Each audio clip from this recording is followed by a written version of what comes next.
Welcome to கோணப்பார்வை Morrison பட review. இந்த ரிவ்யூவில் ஸ்பாய்லர் எதுவும் உங்களுக்கு கொடுக்க போகிறதில்ல. நீங்கள் ஏற்கனவே ட்ரெய்லரில் வந்து பார்த்துருப்பீங்க.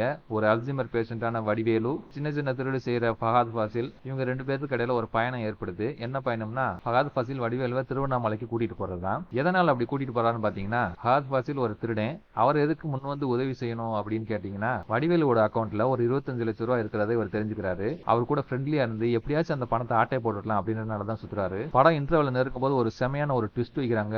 அந்த ட்விஸ்ட்ல தான் தெரியுது ஃபஹாத் ஃபாசிலோட சேர்ந்து நம்மளும் ஏமாத்திருக்கோம் அப்படின்னு. ஸோ வடிவேலுவால ஏமாற்றப்படுறாரு ஃபஹாத் ஃபாசில். அதை தெரிஞ்ச ஃபஹாத் ஃபாசில் ரொம்ப கோவமாறாரு. கோவமாயிட்டு அவர் ஃப்ரெண்டோட சேர்ந்து ஒரு ஃபார்ம் ஹவுஸ்ல வச்சு வடிவேலுவோட ஏடிஎம் பின்ன ஃபோர்ஸ் பண்ணி வாங்கி அந்த அமௌண்ட் ஆட்டை போட பாக்குறாங்க. அவங்களால அந்த பணத்தை ஆட்டை போட முடிஞ்சதா, இல்லாட்டி வடிவேலு அங்கிருந்து எஸ்கேப் ஆறாரா, இல்ல ரெண்டு பேருமே பேசி ஒரு டீலுக்கு வராங்களா அப்படிங்கறதான் படத்தோட கதை. ஓவராலா ஒன்லைன்ல சொல்லணும்னா இது ஒரு ஃபண்டாஸ்டிக்கான த்ரில்லர் மூவி. ஃபர்ஸ்ட் ஹாஃப் ஸ்லோவா போகுது, ஆனா போர் அடிக்காம தான் போகுது. இன்டர்வலுக்கு முன்னாடியே ஒரு செம ட்விஸ்ட் வச்சிட்டாங்க. இன்டர்வலுக்கு அப்புறம் நல்லா விருப்ப போகுது படம். வடிவேலு தனக்கு கொடுத்த ரோலான இன்னசென்ட்டான ஒரு பர்சன் அப்படிங்கிற ரோலை நல்லாவே பிளே பண்ணியிருக்காரு. அதே போல ஃபஹாத் ஃபாசிலும் அந்த சின்ன திருடர்களுக்கான அதே மாதிரியான ஒரு நடைமுறை பாவனையோடு நடந்திருக்காரு. இருந்தாலும் ஃபஹாத் ஃபாசில் மாமன்னன் படத்துல செஞ்ச பெர்ஃபார்மன்ஸ் அளவுக்கு இல்ல. ஏன்னா இதுல வந்து இவ்வளவுதான் பிளே பண்ண முடியும். இந்த படத்துக்கு நான் தர ரேட்டிங் 10க்கு 8. இந்த ரிவ்யூ பிடிச்சிருந்தா லைக் பண்ணுங்க. ஸ்பாய்லர் இல்லாம ரிவ்யூ கேட்கணும்னா சப்ஸ்கிரைப் பண்ணுங்க. நன்றி, வணக்கம்.